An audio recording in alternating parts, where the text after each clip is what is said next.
What's going on, you guys? I know it's been a little bit since I posted on YouTube, but we're back with an NBA mock draft. Obviously, we're in the playoffs, so I'm a little bit more intrigued as to see how, of course, the lottery is going to turn out, which is coming up soon. But of course, seeing how the rest of these playoffs turn out. But hope you guys are doing well. We're going to get right into it. I spun the lottery on the ESPN Analytics simulator, and Chicago moved up to number one. So my guy Alex is going to end up getting the best player in the class, in my opinion, and Cameron Boozer from Duke, who is the epitome of winning, a guy that consistently drives winning at the highest level and to the point where it's just gotten boring. And he is honestly one of the best prospects I've seen over the past century for sure, or at least this century. But he is outstanding in multiple areas as a pick and roll handler, creator, roll man. Obviously, he's not the greatest defender, which is why we have roster construction, but why he's going to be built around a much better roster with shooting and probably a defensive big. But I think if he is surrounded with that, he's going to return MVP level value. And I'm really excited to see how he translates to the league, which I think he's going to perfectly fine. And it's similar to the conversation we had with Con Knippel, guy that a lot of people thought wouldn't translate because he just wasn't athletic, and now look at him. Arguably, which at least in my opinion, I thought he should have won Rookie of the Year, just considering his impact level on the offensive end. But nonetheless, Boozer goes number one in this mock. Number two, we're going to go with Peterson to Indiana, and I really love that fit alongside Tyrese Halliburton in that type of system with Rick Carlisle. High-paced transition, a lot of catch-and-shoot threes, which is what we saw Peterson do this past year. He was probably the best off-ball shooter in the entirety of the nation, and he did an excellent job. And if he ends up hitting his high, we could really see an awesome offensive engineer and can probably really drive a high-octane offense. But what would really help him early on is playing alongside a guy like Halliburton, and I would love this fit for Indiana, but also Darren Peterson. But that's a really fun fit there, in my opinion. Number three, I think Utah would probably go with AJ here. Utah really prioritizes movement and a lot of three-point shooting and stuff like that, with Will Hardy, of course, being their coach. And they just collected a few solid players from the deadline. Of course, Jaren Jackson Jr., the main one. But alongside him, you have Kessler, Lauri Markkanen. Keontae George has been a really solid offensive player this year. But Debonsa he could be that type of offensive engine that Utah is potentially looking for. They would have to kind of fill their roster around him to kind of fit what he needs, because he is a ball-dominant wing, but nonetheless, he is an extremely talented scorer that I'd be really excited to see him in the NBA, because I think at some point he's definitely going to be scoring 25 to 25 or 23 to 25 a game. And of course, the defensive woes are like evident. He has the same DBPM as Darius Acuff Jr., which is not ideal at all, but nonetheless, Debonsa is super talented offensively, and I'm really curious to see where he lands in the draft. But at 4, we have Brooklyn. And, of course, I would have loved to have Boozer go to Brooklyn so he could just get a bunch of threes up with Jordi Fernandez, and that'd be a really fire fit. But we're going to go with Caleb Wilson here. He is currently number 3 on my board above Debonsa. I love his impact profile as at least a defensive monster. His motor's high. He's excellent in transition and a great play finisher, and just showed some really solid touch in the mid-range, as well as turnover aversion, being able to pass out of double teams, and has shown some real creativity as a post scorer. So that'd be a really fun fit in Brooklyn, I think. Plus, getting him to get a lot more threes up is really important for his development, but also for whichever team takes him. So we're going to go with him there. We're going to go with a different one here at 5, Yaxel Lendeborg. The Wizards are kind of in an interesting mode, I'd say. I don't know if they're like fully rebuilding, or because I feel like they're kind of in between, because they have Trae Young, they have Anthony Davis. You can win as early as next year. Those guys, of course, have always dealt with some injury at some point during the year. But if they do stick with kind of the win now mode, I like the pivot to Yaxel, especially if those top 4 guys are not there. I love Lendeborg as an instant plug-and-play guy that can knock down a 3, be a connective passer, and really compete on the defensive end and the glass. So that'd be a really fun fit for Washington, who is kind of looking to win right now. So, I mean, that could honestly work for them in the short term. But the Kings are up here at 6. There's a lot of different directions that you can go. I see a lot of people go with Acuff. I'm not the biggest fan of him personally, but I'm going to go with Flemings. I'm a much bigger fan of Flemings, just considering, like, I think he can scale back and play as that kind of two guard, but he is also smaller. So he's got to get some weight on, gain some more muscle, but he's super athletic, great in transition, an excellent playmaker, and has really shown that he can get to his spots in the mid-range. Of course, the conversion rate kind of went down as the competition grew, but I'm excited to see like what he does in the league because we need to see him shoot a lot more threes, especially like the unassisted ones, self-created. Like this is what we need to see from a guy like Flemings who is kind of has that lead guard label from like draft media. But Kingston, I mean, he's one was excellent for Kelvin Sampson this whole entire season, and I'd be really intrigued to see what Sacramento does at 6 because of course that's not the most ideal spot for a team that needs a lot. So. Memphis is up here at 7, and you can go in a variety of different ways here. I'm going to go with Michael Brown. I'm kind of like in between of doing things that like I would do, and is of course, and then something that I think the team would do. I'm going to go with Michael though, or Michael. I'm sorry if I'm mispronouncing that, but Brown is like. He's what you want to see in a lead guard in terms of like his shot diet and his process or his overall scoring process. It's a bunch of threes. He gets to the rim. His free throw rate was really good, so that's a lot of like the star indicators as a lead guard. But he's got a really long wingspan. He's super athletic. Like it was just the lower back injuries that were kind of scaring me. Like I believe he'll be 20 on draft night, which I may be wrong about that, but that's a little bit older for a freshman. But like nonetheless, he's super impactful, and he was one of the best players on Team USA during last summer when I tuned in, and he was really explosive and really fun to watch. So if Memphis does move off of Ja Morant, they could have a successor in Michael Brown there. So Atlanta at 8, and this is the perfect fit for me. Adai Mara is number 5 on my board. A towering facilitator who is going to anchor in elite defense at some point in the NBA, in my opinion. He is one of the more underrated prospects in the entirety of the class. He really started to shoot the free throw, or he started to hit a lot more free throws, especially during the back half of the season. So there could be some indicators that there are some better touch. So maybe he moves out and starts shooting a little bit more threes. We saw what Donovan Clingan does, and I think Mara kind of fits that mold in terms of a prospect. I think Clingan was probably a better prospect coming out, but Mara can do essentially a lot of the same things.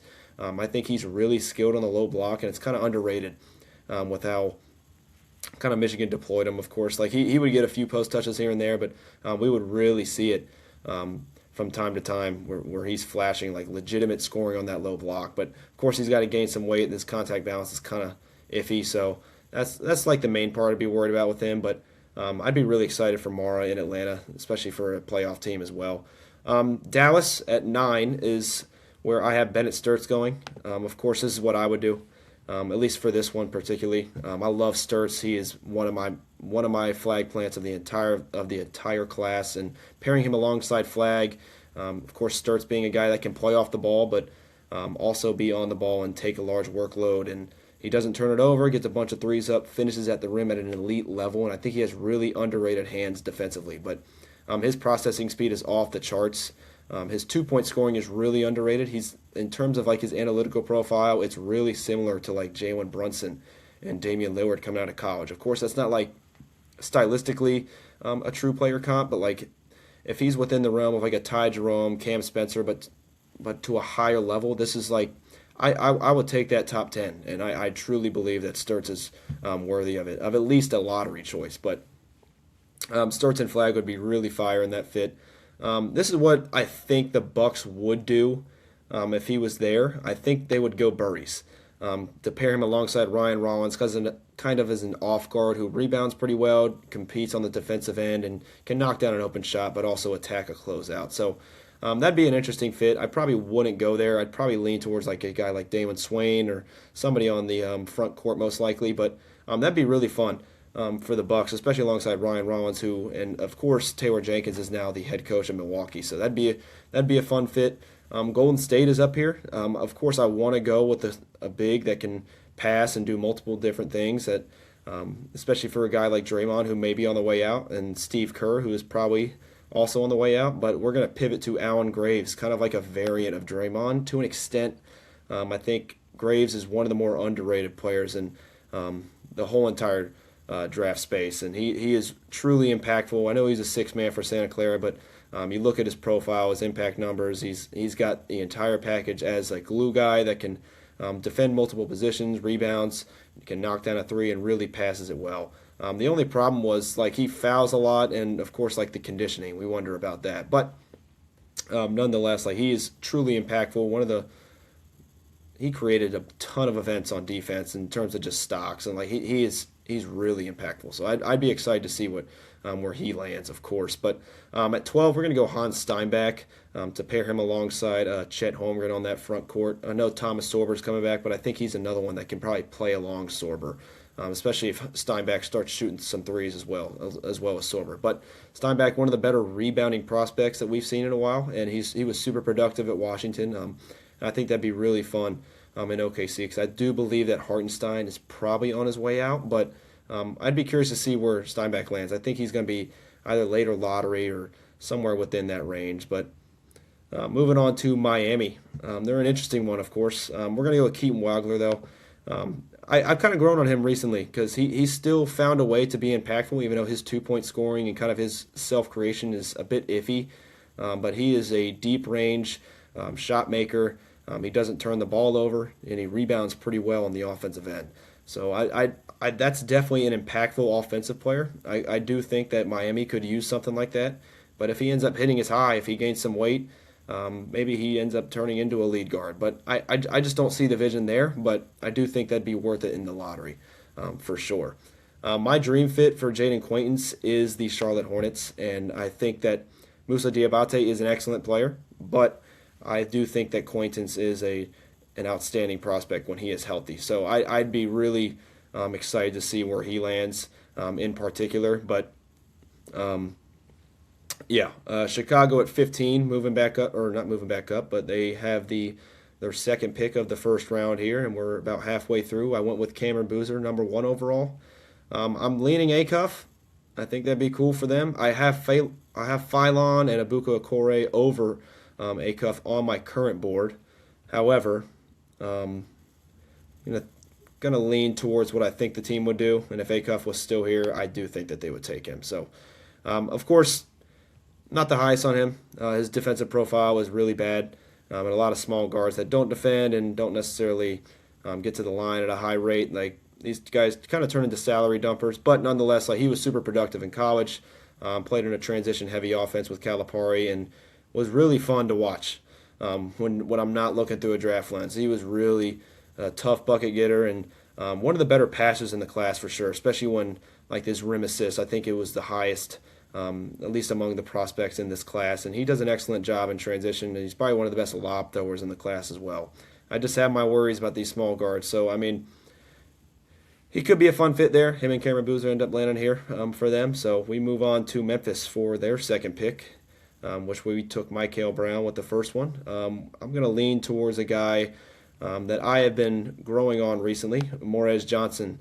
He has some similar traits to Isaiah Stewart, just a truly impactful rebounder, defender, play finisher on both ends. So like Morez is like he's got a clear pathway to being an impactful player, and I think we're going to see that pretty quickly in the league. OKC, of course, we went that with Hans Steinbach with the first one. They can go in a number of different directions here. I'm going to go with Cameron Carr, though. I think he kind of fits their profile, what they want to do with OKC. A long wing with the 3-and-T prototype that is super athletic. He blocks shots. And can attack a closeout. He just needs to finish better at the rim, add some weight, and of course, we'll see if the shooting continues to be consistent in the league. However, OKC is playing alongside Shea. That's a perfect ecosystem for a guy like Cameron Carr, who is an off-the-ball player. So that'd be really fun there. Charlotte is back up. I was thinking about going with more of a bench scoring guy for them, and of course we went with Quaintance on the first one. Okore would be really fun. So would Philon, and that's kind of where I'm at between these two guys. I'm going to lean Okore because he's higher on my board. He has the highest rim attempts per 100 since John Morant, and he is 6'2", a smaller guard, but he also gets a ton of threes up off the dribble, and converted about 35% of them, I want to say, on the year, just overall. But he has really good touch, is a really acrobatic finisher. His conversion rate his conversion rate wasn't great. However, he gets to the rim a ton.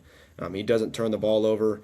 He doesn't really like his assist numbers weren't high, so that's a bit of a question mark there. And defensively, he's not like obviously he's a smaller guard, so it's gonna be tough for him regardless. But he's not a complete wash on defense. Like he's not a complete negative like a guy like respectfully Acuff. But Okoro, like one of the more creative guys getting downhill. He just finds a way.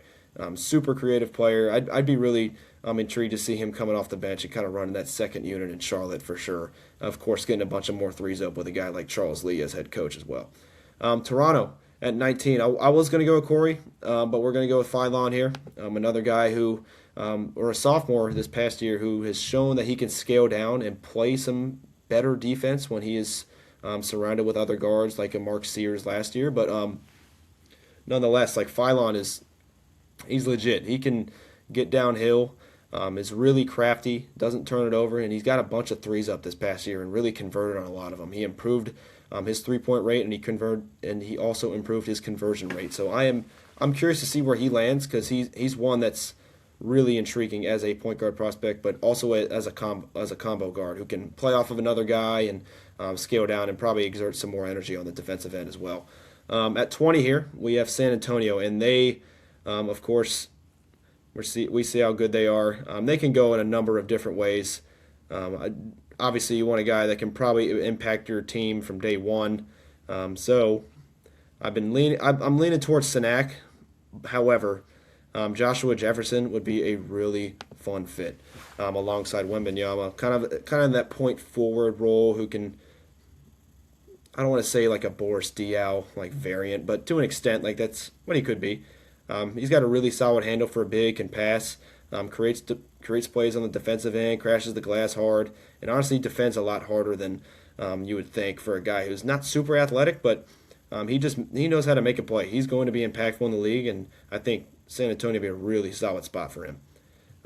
21 is the Pistons, and of course, like in real life, Dallas probably want to take Sturts this early. This would be my dream fit for Detroit because Cade needs some help in terms of just secondary scoring and being able to take some pressure off of him. And I don't know if there's really a particular guy that really does that for them right now available, but I mean, I'm going to add a little bit more shooting. So we're going to go with Isaiah Evans.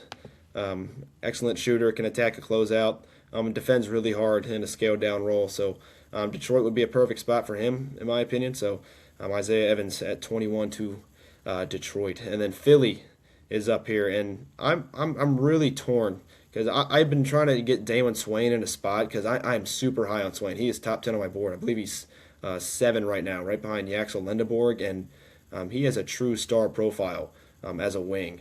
But I don't think Philly is the right spot for him. But, however, we're going to go with him anyway.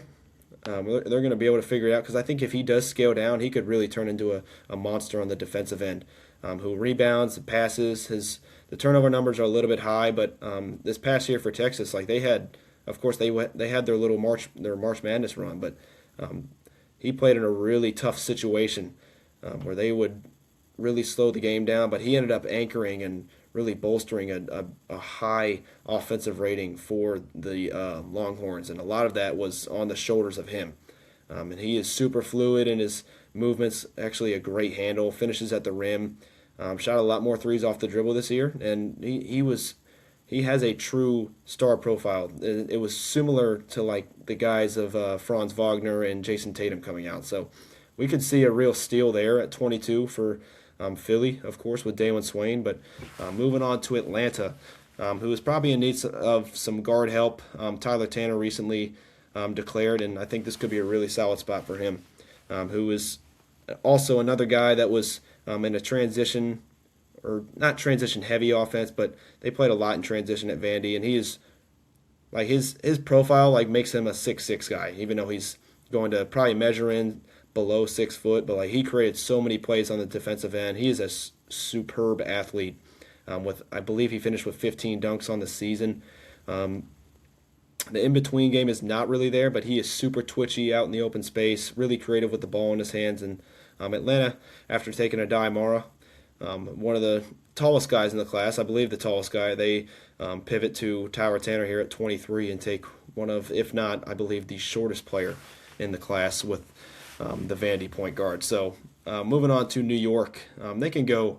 They're another one. You can go anywhere with them. Like I got a feeling if they end up losing this early in the playoffs, they're probably going to pivot off of Karl Anthony Towns.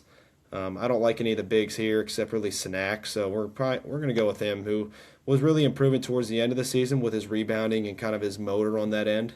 He's still a project for sure. I would have liked for him to go back and play another year, but New York could have a long-term piece there, at least right in their front court as a defensive guy who can bring energy, crash the glass, and eventually step out, hit a couple threes as well. So that'd be a fun fit. Lakers are up here, another team that is in dire need of some perimeter defense, but not sure how many of these guys I truly like for them in round one. However, Nate Ament is another one I'm not very high on, but Amari Allen is one that is really intriguing, who recently declared can defend, has solid 2-point scoring, gets up a bunch of threes with, of course, Alabama's offense, but he was one that was really underrated this season for Bama and arguably like behind Philon, of course, their best prospect. But Allen's an interesting one that I have to do a lot more work on, but I think he has a really solid profile if I remember correctly. Denver's up here. We're going to go with Christian Anderson. I think he's in between the draft and not the portal, but going back to Texas Tech. But he'd be a really solid piece off the bench and can play off of Jokic. Anderson gets a bunch of threes up. He's twitchy, good passer, doesn't really turn it over either. Of course, he's smaller. The defensive questions will rise like immediately, but nonetheless, like he'd be a solid backup point guard option right behind Murray for sure. And Boston at 27. Another team that can go in multiple ways. I'm going to go with Visar, though. Of course, Vucevic getting older. No idea if Luka Garza is going to be able to come back, but Visar is another one that can step out, hit the three. It's shown that he can block a couple shots. The physicality standpoint, at least with him, is not great. But however, like Boston, they know how to scheme around their guys. They have such a good coaching staff, and I'd be really excited to see Visar land there with Boston. At 28, Minnesota.